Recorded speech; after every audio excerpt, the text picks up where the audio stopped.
my comment. This puts us in a rock and a hard. I thought that this was resolved Wednesday when we voted to go out for an RFP and to extend the contract.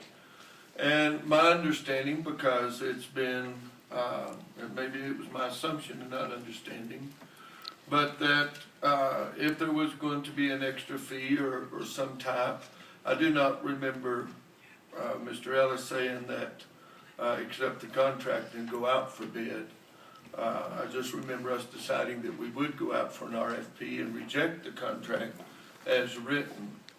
I assumed that with the negotiations pretty much between our county manager and the manager for the solid waste, that there would be some type of extension, because this commission did say we would extend, until we could get the RFP.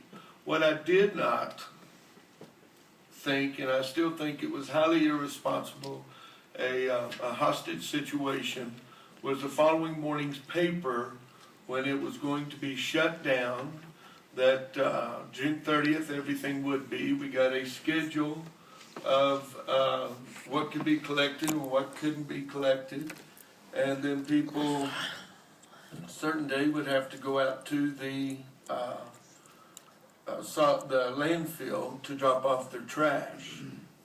And so it puts me in a position to where I have to try to decide, is it worth going out to shutting down the transfer stations, because that's exactly what they're going to do. We've been told they're going to jerk the fence, they're going to jerk the buildings, they're going to jerk everything that ever even looked like it belonged to the solid waste. They're bullying us. I had a great meeting yesterday with the members of the JPA, and we come to some great ideas that we would try to implement along the way. And we also agreed that we would meet, the chair with the mayors would meet on a intermittent basis to where we could keep better informed with it.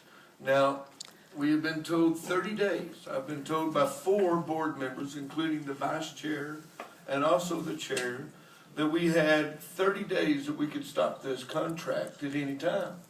But again, that's a deceptive maneuver, which I've accused Mr. Ellis before. The contract clearly states that we can do it with 180 days, 6 months. Not 1 month, 6 months.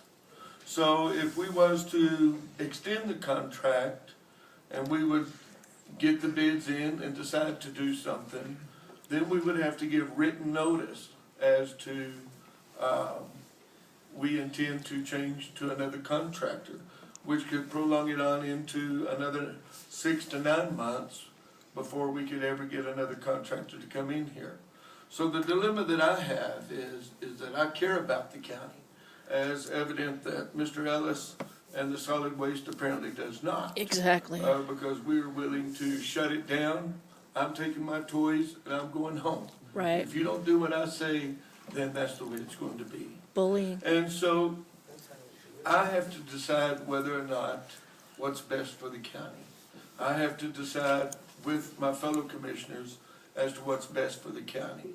What I would like a clarification on, is it 30 days or is it 180 days? And if your board members say it's 30 days, which I've had 4 of them tell me, and then I've had a member of the public say they talked to the solid waste, and they said they could have stopped at 30 days. Well, it's not what's in black and white. It's not what is actually here. If you look farther into it, they want a contract that they say you don't have to worry about money anymore.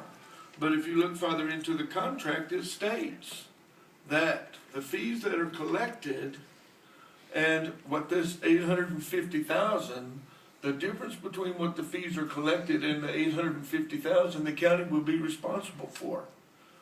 Now, as the attorney has told me before, that might not be the intent, and as some of y'all have heard me say, that intent is a magical word. I did not intend to be divorced twice, but my ex-wives had a different intent than I did. And so at this point, I have to ask exactly what's in black and white. And if you read the contract in black and white, it states what the formula is and leaves it open for the trash authority to come back and say, hey, we only collected this amount of money, so you owe this amount of money. And so it leaves it open again as to what the intent might actually be. So yes, I am in a dilemma as to whether we should approve this contract, as what they're saying is, if you don't approve it, we're taking it and going home. But the big problem that I have is we close the transfer stations, or they close the transfer stations. And if you call them, they will tell you the county sets the fees. The county sets the fees. Well, if I could sit up here and say, let's set it at $125 a year instead of the $250 that they're asking for. Right. Then the JPA states that the Solid Waste Authority will become self-sufficient. So if we have the right to set the fees and say $125, then they will be knocking on our door saying, we can't do this. We can't do this even though we have 1.5 million.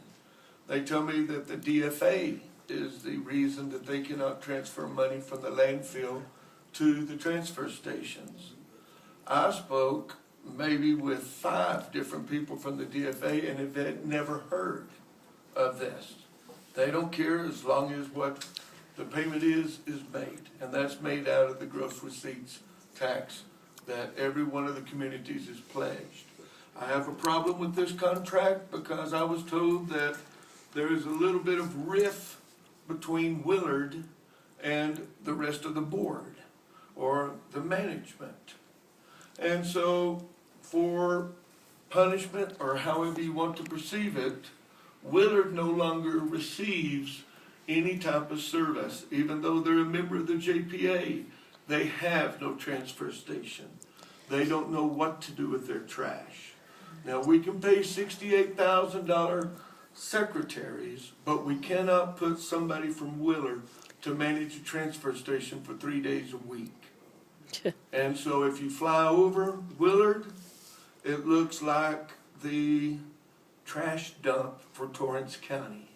You can see the trash blowing, you can see the trash accumulated, and if we're going to raise this up $300,000, by God, I'd like to see Willard service too.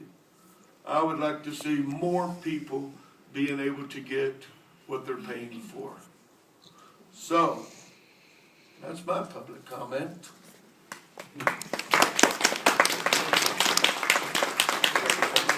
Now with that, I will call